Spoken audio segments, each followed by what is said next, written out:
Zerutik, edonor liluratzeko moduko inguru eta istorioz gainezka ageri da Euskal Herria.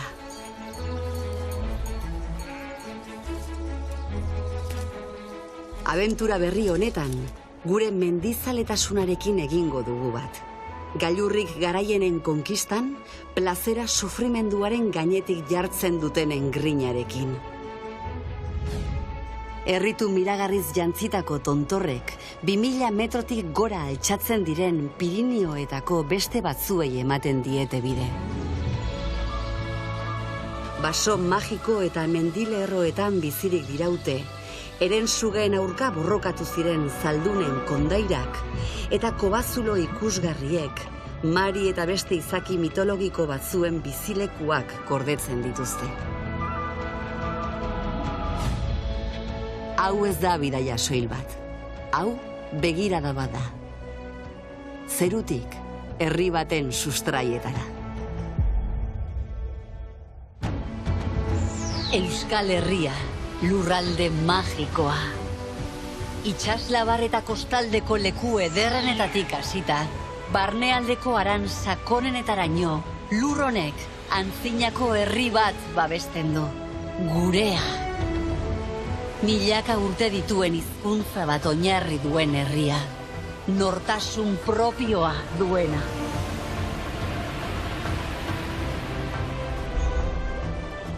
Haizeak garamatza, musikarekin batera, mitoz eta kondairaz betetako paisaietan barrena, egan.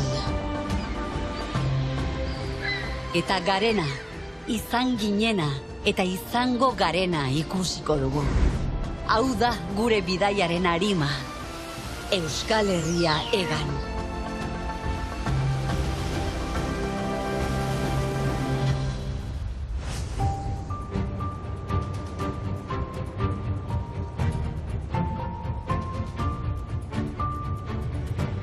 Gorbeiako Parke Naturalean abiatuko gara mendian gora. Euskal Herriko zabalenetakoa da.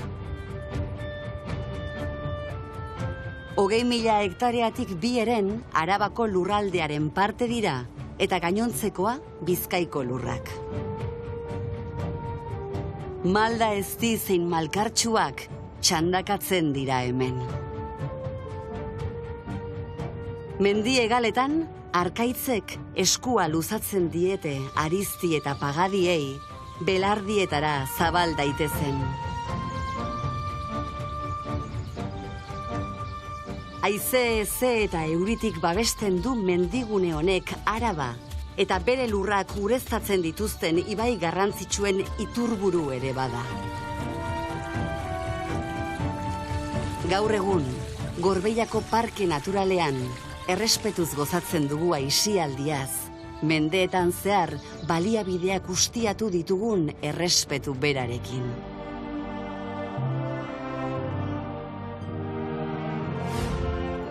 Bizkaia eta Arabaren arteko mugan, 1482 metroraino igotzen da Gorbeia mendia, mendigune honetako gailurrik altuena. Mendizaletasunaren ikur, aldapetan gora hasten direnen lehenengo igoeretako bat izan ohi da. Gorbeiaren oinetan, alfombra baten pare zabaltzen da Arrabako landa. Larre erraldo honetan bazkatzen dira inguruko ardi, behi eta behorrak, gailurrari begiratzeko intentziori gabe.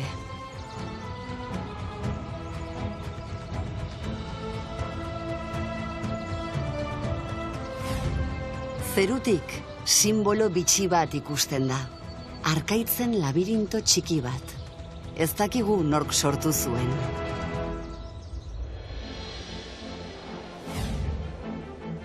Gorbeiako gurutzea ikono bat da mendi komunitatearentzat. Bi hanka Bizkaian ditua inguratuta eta beste biak Araban. Garai batean tximistorratz bat zuen puntan. Gurutzea 1901 jarri zen aurrenekoz. Idi eta mandoen gainean 13.000 kilo burdin igo zituzten izarratik. Hilabete batzuetara, haizete batek behera bota zuen 33 metroko gurutze ura. Hurrengo gurutzearekin gauza bera gertatu zen beranduago, baina 3. asmatu zuten. Azkenean, 17 metrorekin, baina hemen jarraitzen du mende eta piko beranduago. Urtarrilaren batean, mendizaleak elurrez estalitako tontor honetara igotzen dira urte berriari ongi etorria ematera. Urteroko plana izaten da. Espektatibak Gorbeiako ikuspegiak bezain zabalak diren garairako aproposa. Laino hartetik altxatzen da Itzinako mendigune ikusgarria. Gorbeiako parke naturalaren ipar mendebaldean dago. 15 kilometroko perimetroa eta 1100 metroko altuera hartzen duten hormek babesten dute goi lautada harritsu hau. Itzina biotopo babestua da, zinezko labirinto karstiko ederra.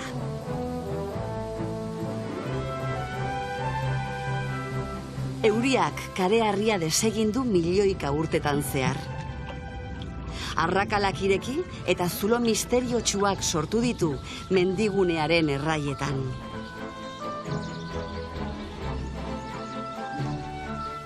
Itzinaren goialdetik Durangaldeko mendi txundigarriak ditugu parean.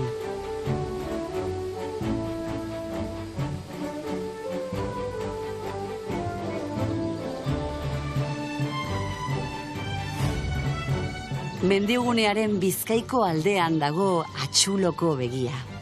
Mendeetan zehar, artzainek eta egurgileek ate hori erabili zuten Itzinako mendigunearen barrualdera sartzeko.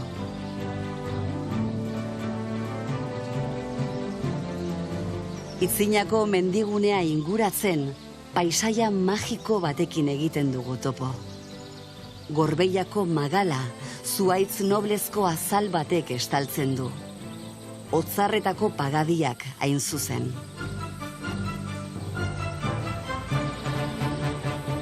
Pago hauen forma bereizgarria, garai bateko kimatze teknikaren emaitza da. Adarretako egurra erabiltzen zen, sutarako, egurrikatza egiteko edo itsasontziak eraikitzeko. Enborra mozteko beharri gabe, aprobetxatzen ziren zuhaitza korrela, jasangarritasunaren adibide. Pagoak ustiatzeko modu honek, gure abenturak irudikatzeko baso zoragarri baten irudia utzi digu.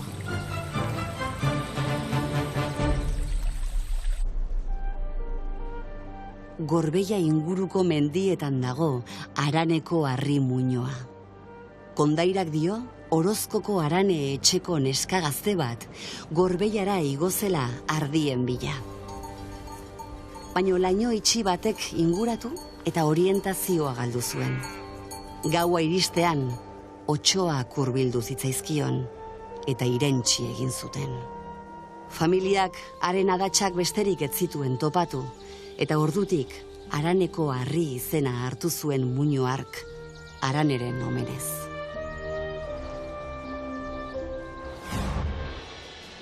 Gure mitologiako kondaira eta izaki magikoekiko lilura Dimaraino edatzen da. Baltzolako kobazuloan bizi da Mari Jainkosaren senarra. Suge itxura duen sugar.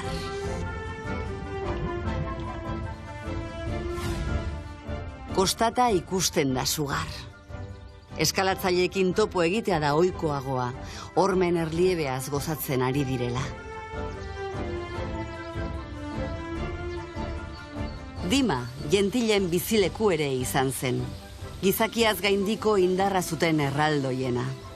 Esaten denez, beraiek eraiki zuten jentil zubi, harrizko arku harrigarri, baina irregularra.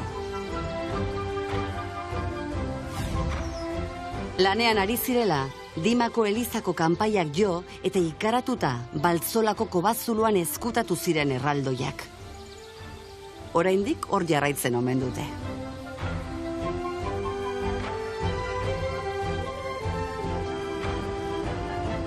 Gorbeiaren Arabako magaletik jaitsita, Muruako harrobietara iritsi gara.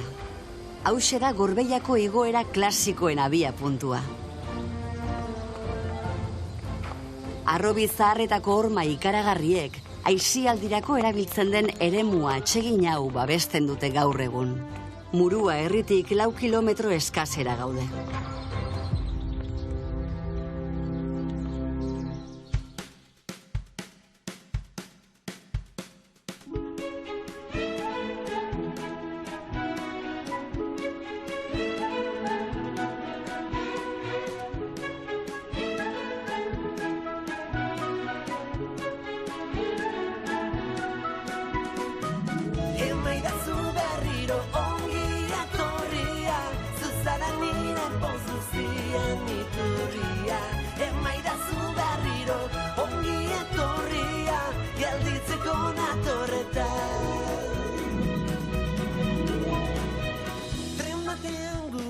Zendiran begiradak, barrantzean ematen dira musuak, lo aurreko uneak amesten eguna joaten dira.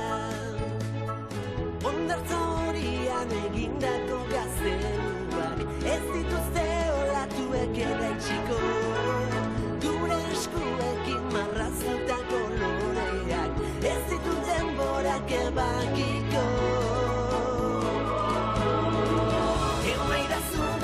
Ongi etorria, zuzara nire poz guztian iturria. Emaidazu berriro, ongi etorria, gelditzeko natorretan. Leno te arrivano veloci, y giorni scappano dalle mie mani.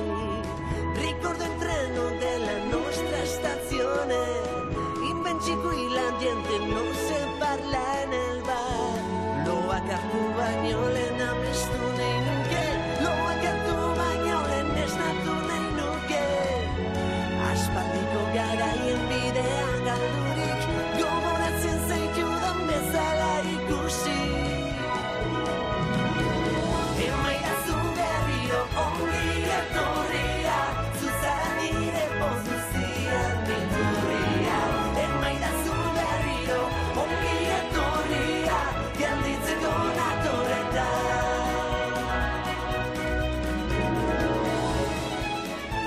Ricordi, immagine, i sogni di quella vita. Emaidazu berriro, ongi etorria, zuzara nire poz guztian iturria. Emaidazu berriro, ongi etorria, gelditzeko natorretan. Emaidazu berriro, ongi etorria, zuzara nire poz guztian iturria. Emaidazu berriro, ongi etorria, gelditzeko natorretan.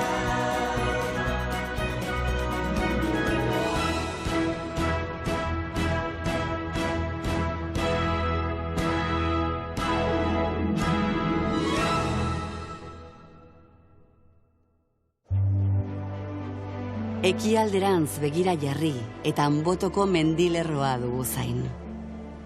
Bere nagusitasuna erabatekoa da. Bizkaia eta Araba artean kokatuta, gailurrera igotzeko hainbat ibilbide abiatzen dira bi aldeetatik. Mendi sakratua da Anboto. Haren leize eta aitzuloetan, jainkosak, laminak eta sorginak bizi dira. Mitoak eta kondairak. Anboto gailurra aukeratu zuen bizilekutzat, Marik, euskal mitologiako jainkosa nagusiak. Zerbaitegatik deitzen zaio Anbotoko dama ere. Mariren kobarainoko ibilbidea exigentea da. Desnibelak egiten du zail. Zati arriskutsuak zeharkatzen dira eta bertigoa eragin dezakete. Kondairak dio, Mariri zerbait eskatzera haren kobazulora etortzekotan oinez izan behar dela. berdinetik berdinera hitz egin, sartzen den bezala irten, eta kobazuloaren ondotik lerratzen den uretatik edan behar dela.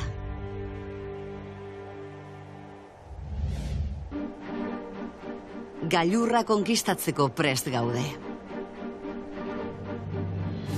Suitza txikiaren itxura duten Durangaldeko mendien gainean altxatzen da azkenik Anbotoko tontorra. 1321 metroko altuera du mendi mitiko eta sakratu honek. Anbotoren ikuspegi honenetarikoa Atxondo bailaratik daukaguna da. Paisaia idilikora asko hurbiltzen den oasia. Isiltasuna entzuten omen da hemen. Atxondo, 1962an jaio zen, Apata monasterio, Aspe eta Arrazola herriak elkartu zirenean. Izenak asko dio kokapenari buruz. Aitz ondo, Anboto aitzaren ondoan baitago. Edertasun ikaragarria duten harritzarren babesean, ibilaldi atseginak eskaintzen ditu bailarak. Hemen, denbora zeharkatzen duten baserrien bilduma bikaina aurki daiteke. Batzuk, 1500 inguruan eraiki ziren, eta 15 familia belaunaldi baino gehiagoren historia konta dezakete. Arrazola ez da Anbotora igotzeko abia puntuetako bat soilik. Mendizalez gain, badirudi, askoz ere pertsonaia kezkagarriagoak pasatu zirela hemendik. Inkisizioaren garaian, Anboto mendilerroko auzokideei deabruarekin hitz egitea leporatu zitzaien. Hori zioen Pedro Fernández de Villegas elizgizonak. Esaten zen, deabruak akerraren, bandoaren edo gizon adardun eta hortzoker baten antza zuela. Bailara ederrau, Arrazolako bide berdeak zeharkatzen du. Aitzinako trenbidearen ibilbidea egiten du bideak, Arrazola ibaiarekiko paralelo doana. Duela 3 mende, aurrera tren makinak, Atxondon zeuden meategietako kobre eta burdina azkargatutako bagoiak, Apata monasterioraino eramaten zituen. Guzti horretatik, bagoitxo bat eta topea gelditzen dira gaur egun. Eta asteburuetan, jendean dana ibiltzen den ibilaldi ederra. Arrazolako San Miguel parrokiak ere badu zer kontatua. Hemen eman zen 1949ko ekainaren 21ean, frankismoaren garai betean, euskarazko lehen meza. Jose Antonio Retolaza orduko parrokoak antolatu zuen.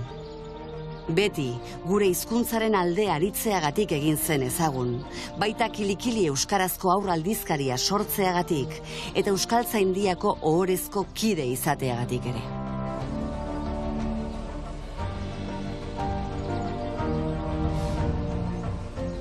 Anbotora igotzen den beste ibilbideetako bat, Atxarteko Harrobi zaharretatik abiatzen da.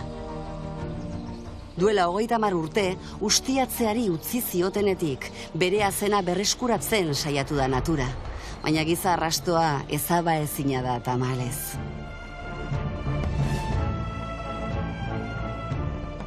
Atxarteko eskalada eskolak, kareharrizko horma hauen koska bakoitza aprobetxatzen du, aitzarekin gorputzez gorputz, nola neurtu irakasteko.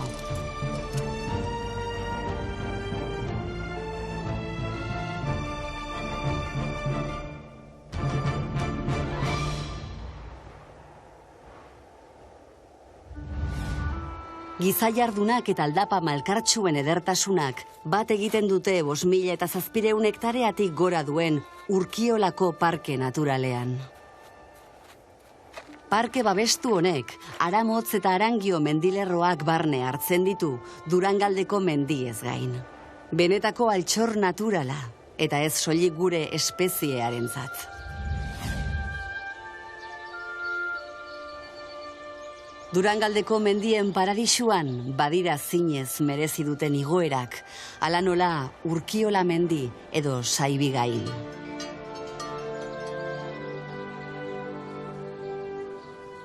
Saibi edo Saibigain odolaren mendia izenez ere ezagutzen da. Gerra zibilean tontor estrategiko bat izan zen. Urkiolako pasabidea kontrolatu ahal izango zuen tontorra bereganatzen zuenak. Bilbo hartzeko aukera eskaintzen zuen horrek. 1937ko apirilean 10 eguneko gudu gogorrak izan ziren. Tropa frankistek aurrean izan zituzten ejertzito errepublikanoa eta euskal gudarien batailoiak. Artilleriarik eta aireko laguntzarik gabeko bandoa hain zuzen. Gurutze hau garaileek ezarri zuten. 40 urte beranduago, plaka bat jarri zuten bertan, hil ziren gudarien omenez.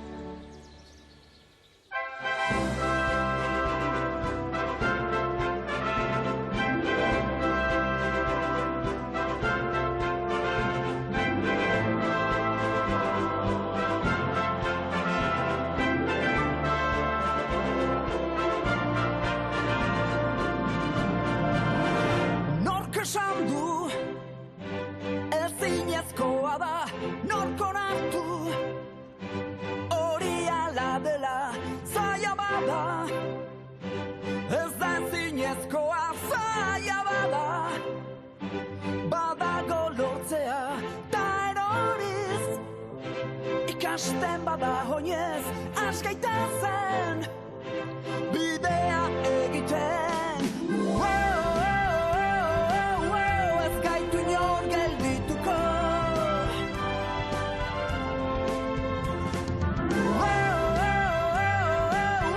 Ez zaitu inor geldituko. Nork esan du, ez dago lortzerik. Nork esan du, ez dut gaitasunik, zaila dena, zaila bada berez guk dugu, zailago egiten da eroriz, ikasten bada oinez, askaiten zen, bidea egiten. Ez gaitu inor geldituko.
Pauso batez hasten da. Bat bi, bat bi, bat bi.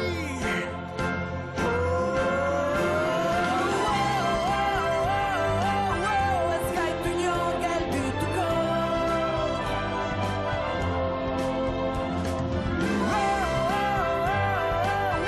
Ez zaitu inor geldituko.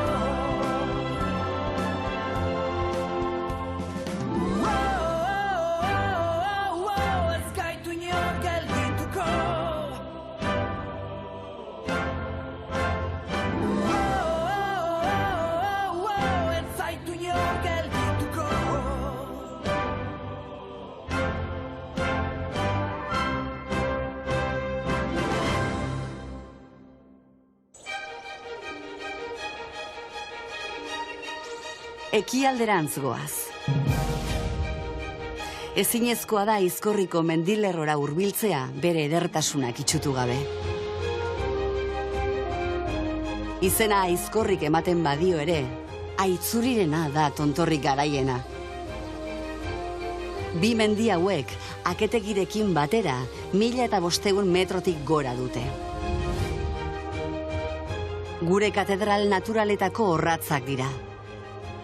Bakoitza bere lekuan jartzen gaituzte eta garenaren neurria eman. Hegaldia goratu eta Azkorri Aratz mendigunea zeharkatuko dugu mendebalderantz. Araotzen, Oñatiko auzo batean, eremu txundigarri eta ohitura harrigarriak ditugu zain.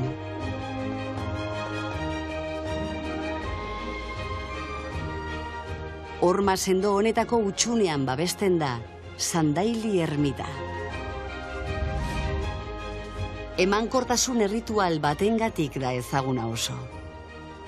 Ama izatea lortzen ez zuten emakumeak gerriraino murgiltzen ziren harrizko aska honetan. Barrutik biguntzeko zela esaten zen. Edo bestela, izan nahi zituzten aurradina atz sartzen zituzten uretan. Oñatiko Araotz auzo honetatik bertatik abiatzen da Aitzuloko begirako ibilbidea. Euskadiko katedral geologikotzat jotzen dute batzuek. Erraldoi baten eskuek, harrian moldaturiko obra delikatua. Tartalorenak izan zitezkeen. Gure mitologiak hementxe kokatzen du ziklope horren bizilekua. Baina haren denbora pasa gustukoa, ez zen eskultura.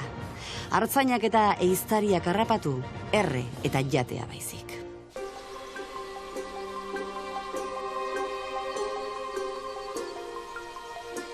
Behin, anaietako bat irentsi ondoren, Tartalok bere galderei erantzuten zien eraztun magikoa jarri zion besteari. Gazteak burdinazko barra bat sartu zion begi bakarrean. Baina ihes egiteko eraztunaren atza moztu eta amildegira bota behar izan zuen. Tartalok non zegoen galdetu zionean, amildegitik erantzun zion eraztunak. Itxu-itxuan jarraitu eta amildu zen Tartalo, behin betirako.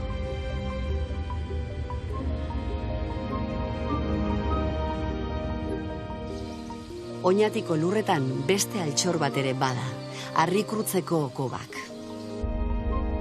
Milioika urteko geologia trinkotzen duten estalaktita eta estalagmiten artean, lan ederra egin du Aldaola ibaiak. Forma harrigarriak zizelkatu ditu 14 kilometroko galerietan barna.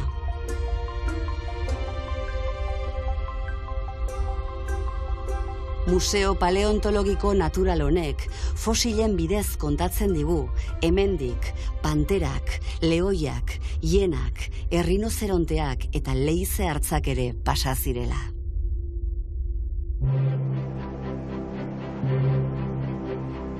Baretasuna Urbiako zelaietara hedatzen da. Garai gogora ezinetatik bazkatzen dute artaldeek, Aizkorriren oinetan uda oro. Mendizaleak mendi aterpe bat aurkituko du talaia honetan, baita lehenago jendea mendira igotzera bultzatu zuen baseliza ere. Botak beharrean, abarketak jazten ziren garaian. Trikuharriak, tumuluak eta menir bat daude belar gainean pausatuak. Brontze Aroko eta Eneolitoko arrasto hauek dira Gipuzkoan altuera handienean daudenak. 1100 metrotik gora hain zuzen.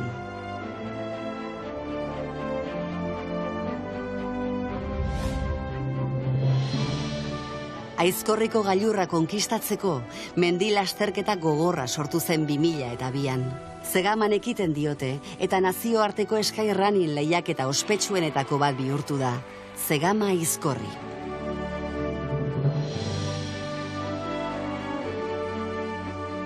Ia 43 kilometro, 2736 metroko desnibela. Munduko lasterkari honenentzako erronka. Lortu duen ospeak urtez urte izena emateko itxaron zerrenda luzea egotea ekarri du.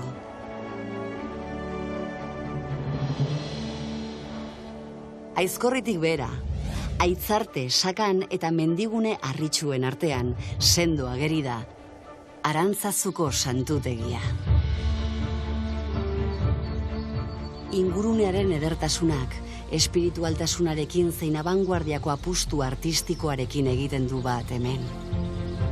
Arantza zuhitzak, arantza landare ugariko lekua esan nahi du.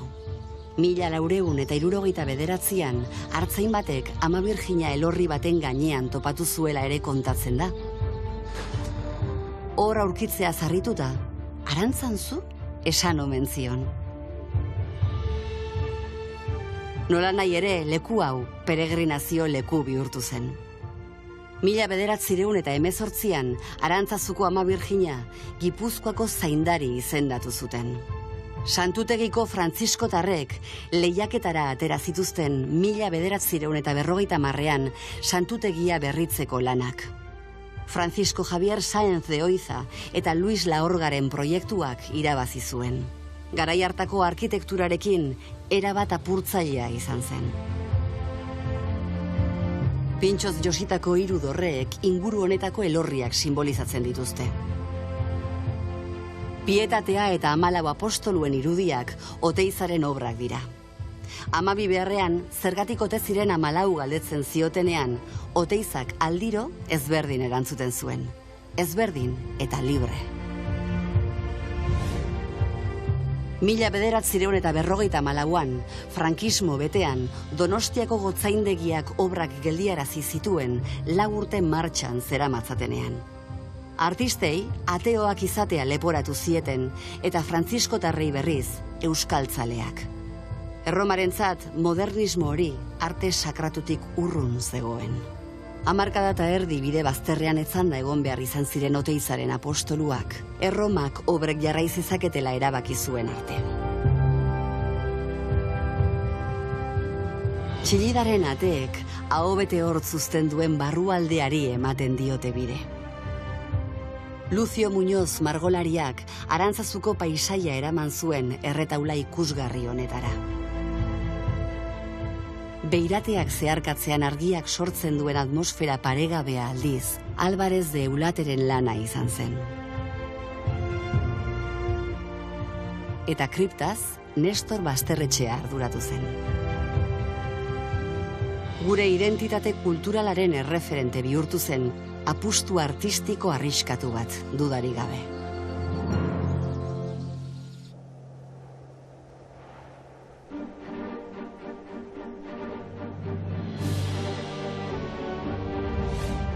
Haizeak Gipuzkoara garamatza. Ernio mendi magikoa dugu zain. Batzuek 1000 gurutzen mendia deitzen diote. 30 bat egotera iritsi ziren, baina duela 10 bat kendu ziren gehienak. Gurutze baten besoetatik ahalmen bereziak dituzten burdinazko uztai moduko batzuk daude zintzilikatuta.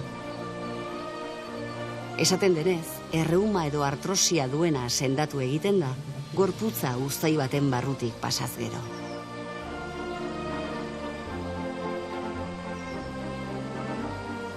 Menditik gertu, herni hori estuki lotutako leku badago, Iturrioz.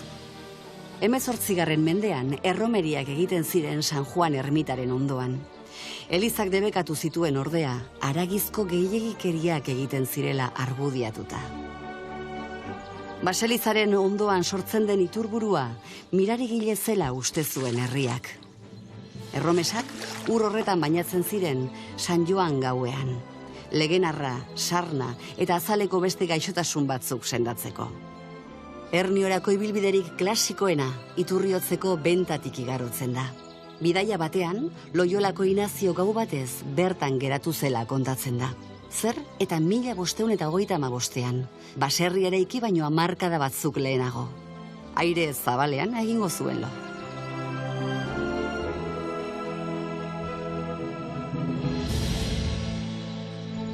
Iraileko igandeetan Zelatungo zelaian biltzen dira 100 mendizale. Brindisaren txintxinotxa eta trikitisaren alaitasuna gailurreraino iristen da hemendik.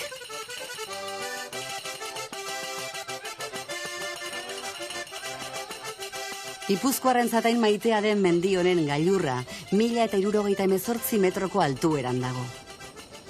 Pirinio eta iparraldeko lehen herrietaraino zabaltzen den paisaiaren edertasuna deskriba ezina da.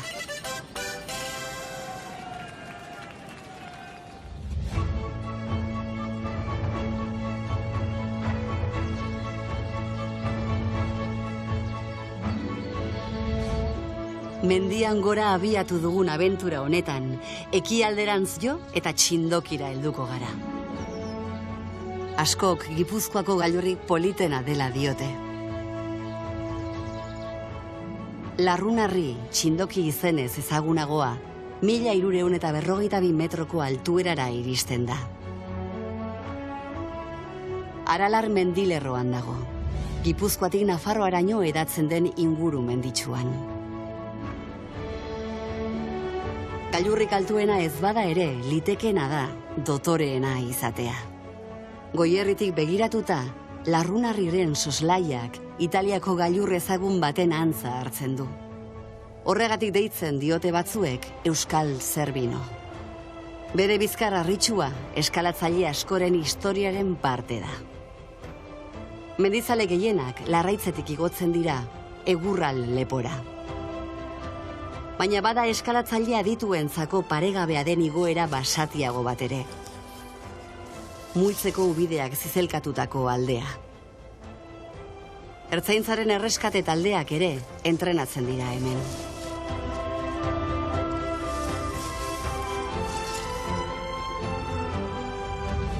Txindokiren magaletik 7 kilometro eskasera dago Amezketa.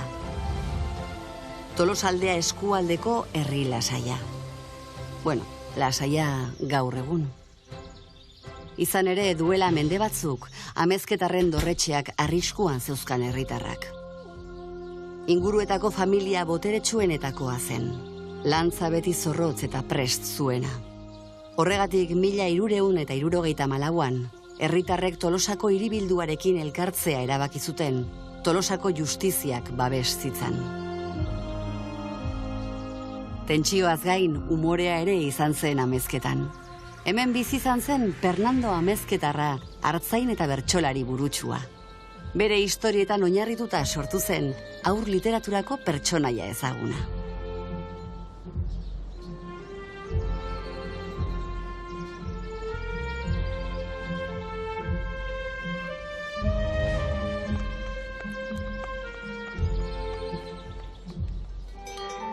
Aralar mendilerroaren txanda jarraian. Mendialde hau Nafarroa eta Gipuzkoaren artean banatzen da. Hemen ere, aske ibiltzen dira ardilatxak, behorrak eta zaldiak, baso eta belardi zabaletan. Bien bitartean, artzainek trasumantziaren kulturari eusten diote, ganadua larre onenekin elikatu eta gazta ahogozagarrienak egiteko.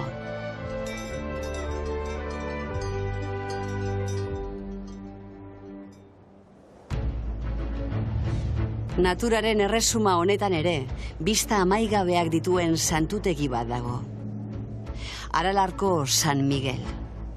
Sakanako korridorea zein Handimendi eta Urbasa mendilerroak zabala geri dira haren parean. Kondaira baten arabera, santutegi hau noble nafar batek eraiki zuen, Teodosio de Goñik. Gau batez, ohean harrapatu zituenak emaztea eta haren maitalea zirelakoan, haren gurasoak hil zituen Teodosiok. Kateatuta, edozein herritatik urrun ibiltzera kondenatu zuten. Bere katea, lur hauetatik arrastaka zeraman egun batez, leize batetik herensuge beldurgarri bat atera zitzaion. Orduan Teodosiok San Miguel goiaingeruari eskatu zion laguntza. Eta gertu egin zen, herensugea hil eta kateetatik askatu zuen. Eskerronez, Teodosiok santutegi hau eraiki zuen, 1355 metroko altueran eta herensugearen leizearen gainean. Ataria zeharkatu eta beste eliza bat dago elizaren barruan, matrioska bat legez. Erretaula 12. mendeko Limoyeseko esmaltez osatua, gure ondareko piezarik preziatuenetako bada. Ongi zekien hori, Erik el Belga arte lapur ospetsuak, eta 1969an eraman zuen. Zorionez, ia bere osotasunean berreskuratu zuten.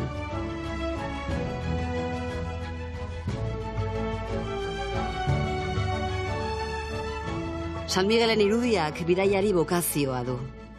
Udaberri oro, santutegitik ateratzen da urtean zehar Nafarroako 100 herri eta hiri bisitatzeko.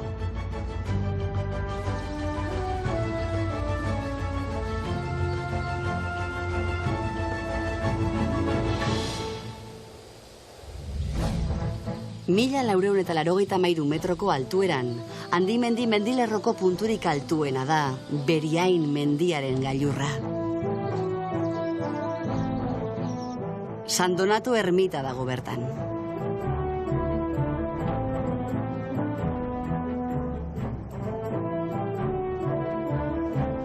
Neguak Beriain inguruaren edertasuna eraldatzen du. Hurbil dago Euskal Herriko erdigune geografikoa. Mendiaren errai karstikoetara daramaten leizeak izkutatzen dira elurpean.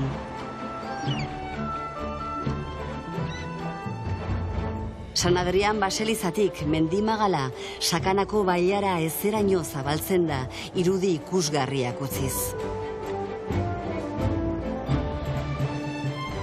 Unanu herria izaten da menditzar honen gailurrera igotzeko abia puntu ohikoena. Hemen, Nafarroako mendialdeko herri askotan bezala, mendi komunalak lur sailetan zatitzen dira.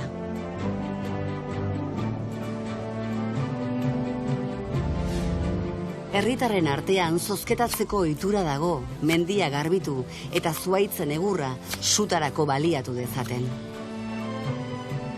Ohitura horri esker, familiek neguan tximinia zerekin elikatu izaten dute, etxea sutondo goxo bilakatuz.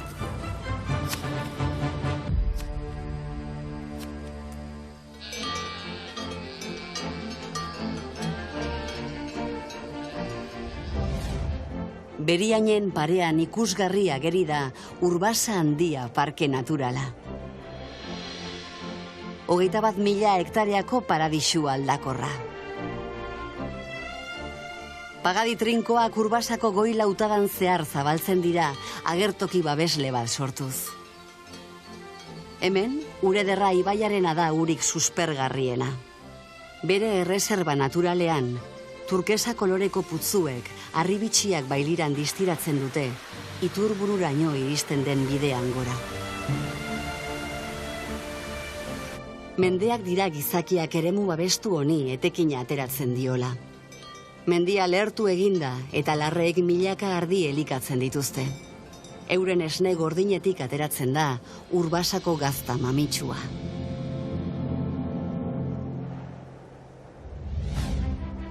Zerumuga berri baten bila abiatuko gara, ekialderantz egin eta Nafarroako Zaraitzu bailara zeharkatuz.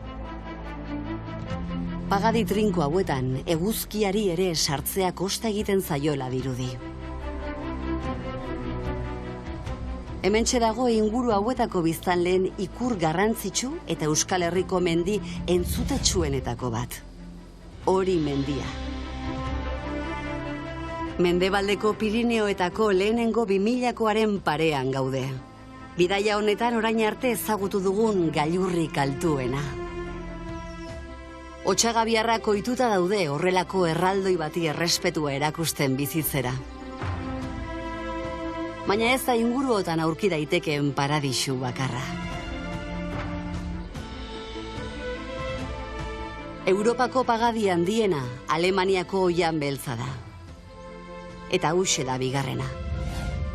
Iratiko oihana. Udazkenetanaren xarma biderkatu egiten da, gorri, laranja eta okre kolorez jazten denean. Pirinioetako gailurrek baso zoragarri hori besarkatu eta zaindu egiten dute, ez dezan ezerk oreka utzi. Irati bezalako ibaiek, oihanaren 17.000 hektareak freskatzen dituzte. Aribeko zubi esekiak beste abenturatxo bat eskaintzen digu, uraren gainean egan gabiltzala ia sinesteraino. Urbeltz, urtsuria eta egurgioko errekek, euren urak batzen dituzte Irabiako urtegia elikatzeko. Ispilu zoragarri hau Orbaizetan dago, Aezkoa bailararen goi ibarrean. Mendian gora osatu dugun abentura hau Euskal Herriko teilatuan bukatu behar genuen.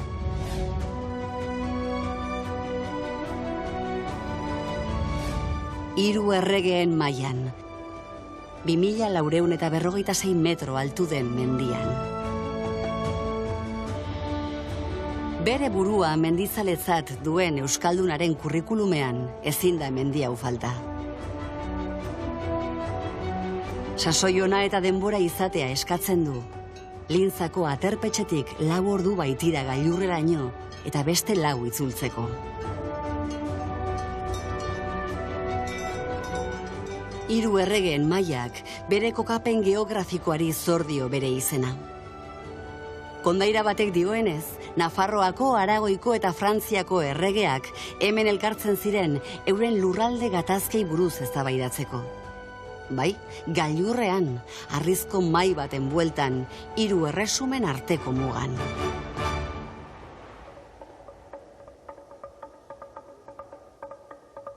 Agian gure arbaso zaharrenen erentzian, hartzainenean, bada zerbait mendia maitatzera bultzatzen gaituena. Agian, askatasunaren aire garbia arnasteko oztopoak gainditu beharrak eraman gaitu gora. Badakigu, sagardoa edateko puntu egokira iritsi zela abisatzeko, sortu zela txalaparta. Baina nork dio ez denik izan mendi batetik bestera komunikatzeko modua ere.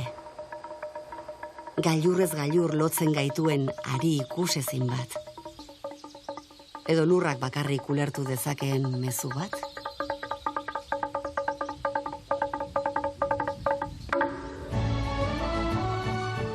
Hemen bukatu da gure bidaia. Atzean utziko ditugu Euskal Herriko gailurrak. Errespetuz tratatuta, babeslekua eta egurra eskaintzen duten pagadiz jositako bazterrak. Gure mendiak, mitologiako jainkoak bizi diren leizez josiak daude. Eta intzinako ahotsen oihartzuna zein duela milioika urteko animalien fosilak gordetzen dituzten kobazuloz beteta. Gure artisten abanguardiaren inspirazio iturri diren txokoak.